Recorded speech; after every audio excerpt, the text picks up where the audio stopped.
Metal or rubber separators or spacers are only used before your banding appointment in order to create very slight spaces between the teeth.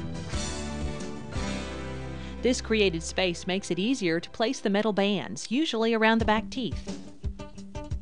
When flossing, avoid the spaces between the teeth. Where the separators have been placed, they'll be dislodged. For the same reason, avoid chewy and sticky foods. If the separator comes out more than a day or two before your next appointment, call the office to have it replaced.